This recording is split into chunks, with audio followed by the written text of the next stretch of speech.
In this podcast, I want to talk about something called a galaxy cluster. Now, it actually makes sense. A galaxy cluster. What's a cluster? Like a cluster of grapes? Well, it's like a grouping of things. And so what we want to do today is we'll learn about these things. Galaxies cluster themselves into groups. And so they're called galaxy clusters.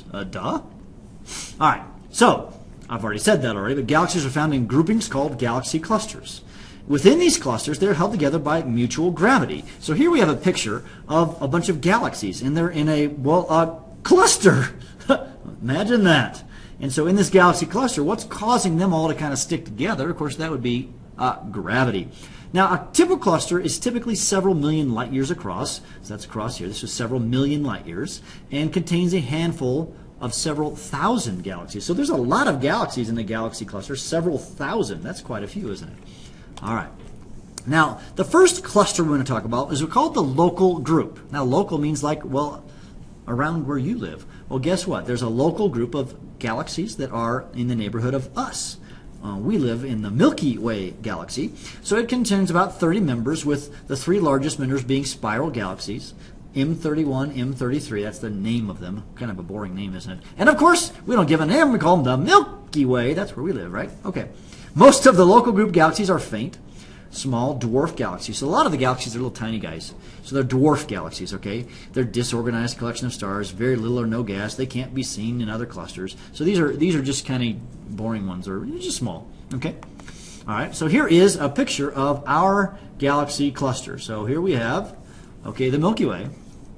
And then there's these dwarf galaxies you can see. And here are the two big ones that are nearby, M31 and M33. And these are all the tiny little guys. It apparently is 4 million light years across. And so this is our local group that contains 30 to 40 different galaxies. I think it says 30, but I thought it was 40. Interesting. Okay, well, anyways, that's how it is. Okay, now there's also areas in the sky that are called rich clusters. Now, rich means you got lots of money, right? Well, in this case, it means you have, lots of galaxies. The largest groups of galaxies contain hundreds to even thousands of galaxies. We call them rich galaxies. Large gravities puts galaxies in a spherical distribution. Because if you have lots of galaxies, you get high gravity. Large might not be the best word here. And they contain mainly elliptical and S galaxies. What's S stand for? That's right, spherical. Spiral. Not spherical. Spiral? I can't talk. Okay. They tend to be on the fringes of the cluster, so the spirals are on the edges. And then giant ellipticals tend to be near the center. And they think this is caused by cannibalism. And we learned about that in a previous podcast, I think 16.1. And they contain lots and lots of mass. The mass of our star. That's what that symbol means, right? And they emanate lots of X-ray. And they think there's lots of heavy elements in there. Okay. So here is what's called the Hercules cluster. This is a pretty cool picture if you really look at it. This is, I don't know where they're pointing in the sky, but you can see all these different galaxies just up there. Boom, boom, boom. And a lot of big ones here I'm circling, and you can see them. And probably some of these, that's probably a dwarf galaxy. That's probably not a star. It's a galaxy. And so this is a pretty cool supercluster. Or a rich cluster, pardon me. And then we have poor clusters, and guess what? Our galaxy cluster is a poor cluster. We happen to live in the poor land. Okay, only a dozen or so member galaxies. Okay, typically they're ragged, irregular look. They have a high proportion of spirals and irregulars. And so we live in what's called a poor cluster. Well, there just aren't as many clusters. That makes sense, right? All right, now in general, these clusters need dark matter. All right, that's that dark matter we learned about in that cool video to explain galactic motions and the confinement of the hot intergalactic mass within the cluster. All right, and also near clusters appear to have their members fairly smooth or spread out, while far clusters, hence the younger clusters, are more ragged looking. This suggests that the clusters form by galaxies attracting each other into groups. So this is kind of explaining where the galaxy clusters come from. Not probably that important. We might have a couple of questions on the test on that. And then lastly, let's talk about a supercluster. Now, a supercluster is like a really, really big. It's like beyond rich. They're called a supercluster, right? So we just have a big one, a big, rich one, yeah, called a supercluster. It contains a half dozen to several dozen galaxy clusters. So it's a cluster of clusters. Does that make sense? The cluster of clusters, okay? Spread over tens to hundreds of millions of light years. The local group, that's where we live, belongs to the local supercluster. So we have a cluster of clusters.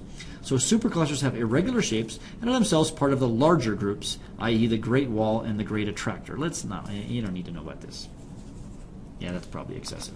Okay, so if you look at our local supercluster, so it's like the cluster of clusters, right? Okay, our local group is right here. That's a local group, and it belongs though to the local supercluster. There's a group and another group, and that might even be a rich group. And see, these are clusters, and so this is the local supercluster of galaxies. So there's a group of groups. And this leads us to the structure of the universe. So if we try to look at the entire universe and say, where is the clumpiness? Where are the galaxies?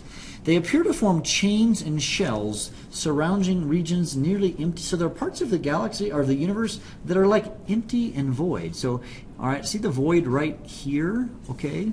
And we can see another void right here, and we can see a void right here, and they kind of have like lines. Do you see we see a pattern here? Maybe I should change to a different color. That might make more sense, like a red, because that's blue. And that kind of, see how there's a line right here, and we can see kind of a chain of galaxies right here, etc. And then we have voids. There's another void over here. So clusters of superclusters and voids mark the end of the universe structure that we can currently see. And out here, there's hardly any galaxies, are there? And again, we'll learn more about how is it, and the big question everybody asks is, what's out here? Well, that we'll talk about in a subsequent podcast, because the answer is nothing, but it's not like empty space, it's something else. Okay? And that will come in our next video podcast. Bye.